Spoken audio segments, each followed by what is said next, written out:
Hello and welcome back. I am Margaret Esfahani and I am here with Sister Shireen from the Brahma Kumaris.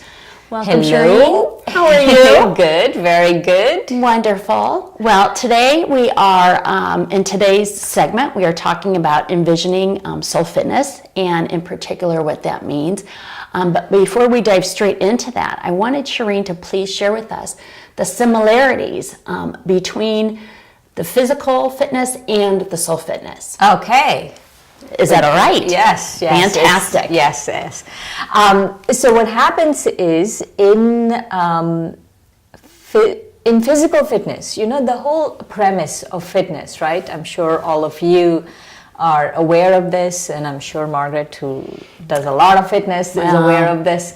And that is that the whole premise of fitness is that there is a natural, healthy state for the body.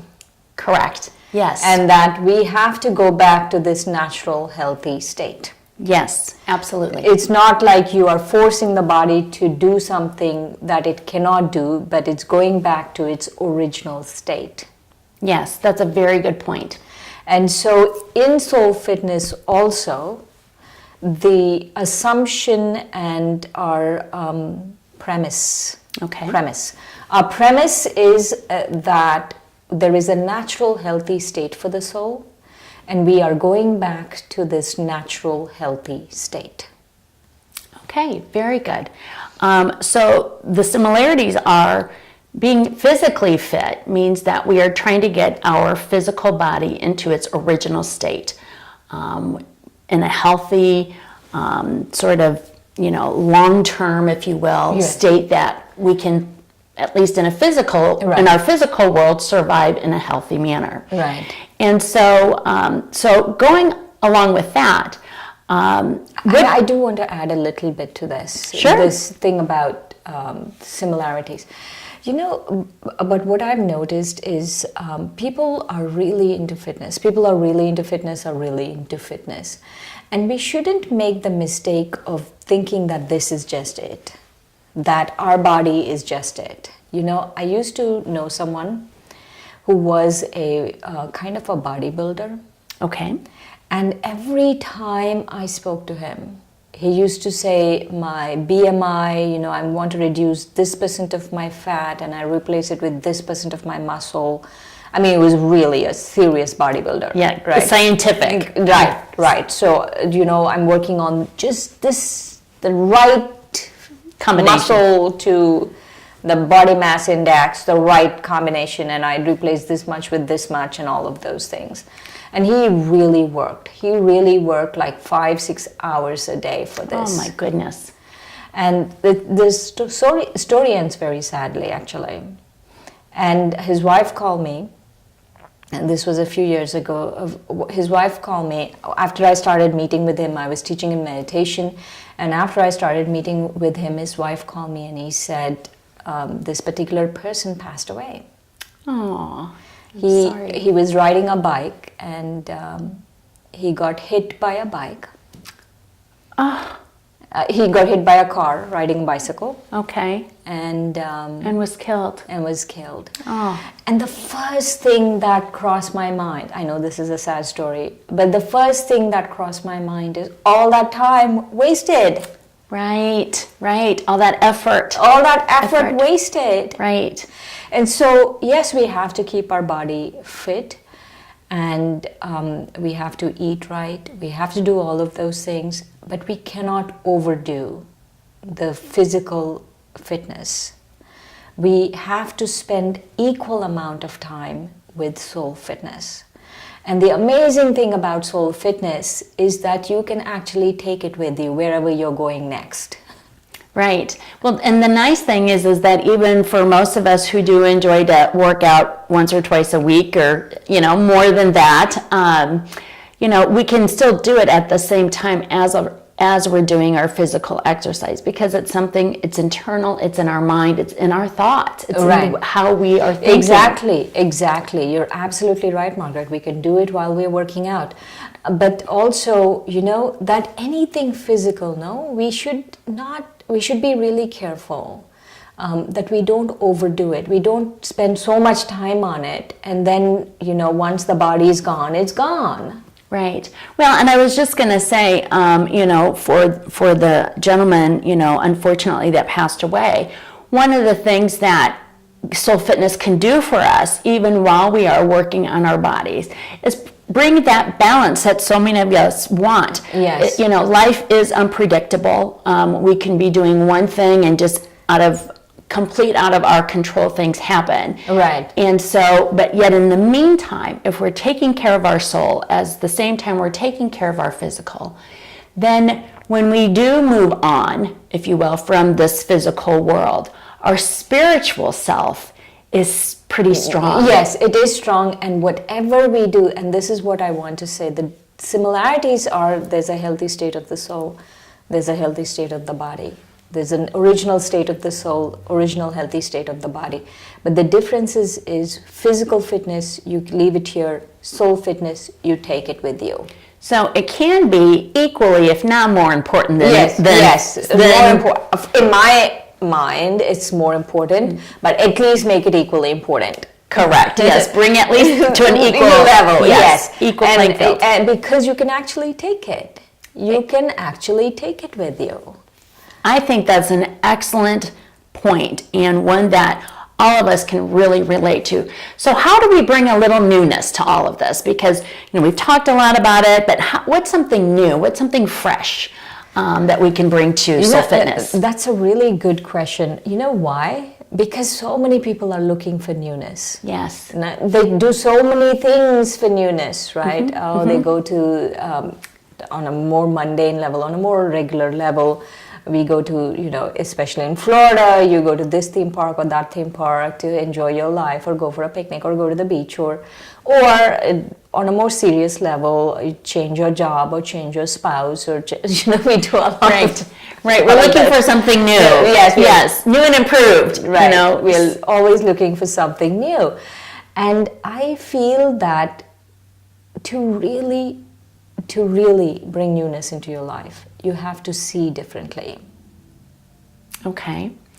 And so what is a new life? Is the way you see your surroundings, the way you see yourself, the way you see others, the way you see the world, all of that is seeing new.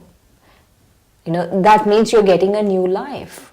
So it's almost like putting on a new set of glasses, and you have a new vision. And actually what happens is, it's almost like getting sight. Like having sight, getting new sight. Yes. New sight, like you don't have sight. And I call this divine insight. I like that, divine insight. And so and that is what is newness, is the way you see life. So the way you see life is the way things appear. Right. And so, like in science, you have Soul Fitness is about the holistic aspect of things. Like in science, we have, we see a particular thing, we research on something, and then we shine a light on it, and we shed a lot of, this is what's happening, and this is what's happening in science. But what happens is, in Soul Fitness, it's not about one little thing. It's about our whole life gets illuminated. It's like the sun rising. Right. When the sun rises, once the sun rises, it illuminates everything, every color, every creature, every aspect of life gets illuminated. Yes. We can see. Yes, we can see. And it's the same way with Soul Fitness. And it's the same way with bringing newness into your life. With Soul Fitness, you can actually bring newness into your life. I really like that, because, it's so difficult. I shouldn't say difficult. It's so easy for us to get caught up in the same old routine and the same old, even for those of us that exercise and get on the treadmill. Even if you will, switching up the height or the intensity. So we have to do that with our soul. And we first have to start with seeing things differently. Right. So Shireen, how do you envision Soul Fitness? How do you envision Soul Fitness? It's, you know, like going back to the analogy of the body and all of that, the way I would say soul fitness is the equivalent of fat in the body, the fat on the soul. The fat on the soul are the vices. Yes. The vices like lust and anger and fear and greed and all of these things, you know, they're vices. Yes. And they really are our enemy. You know, just like fat, too much of it is totally not good. Yes. Looks very unattractive. Yes. It doesn't feel good. Yes. Yes. Know too well. Yes. And so it's the same with these vices. It's, you know, it's like we seem to be the only ones who like them, but they're really unattractive to ourselves. We will feel bad with them. It's like, you know, like it's like there's darkness on the soul. Right. And this darkness really puts us in this place where there is absolutely no vision. Right. So envisioning soul fitness is very similar to regaining insight or sight or divine insight.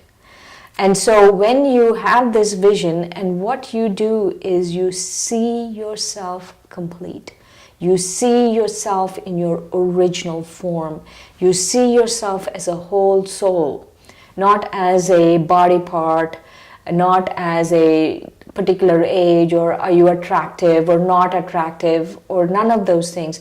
You see yourself in your beautiful original self as that person who has that soul that has dignity. The word that keeps coming to mind is we are all very dignified inside. Yes. And that's what we have to envision, that absolute self-dignity of the soul.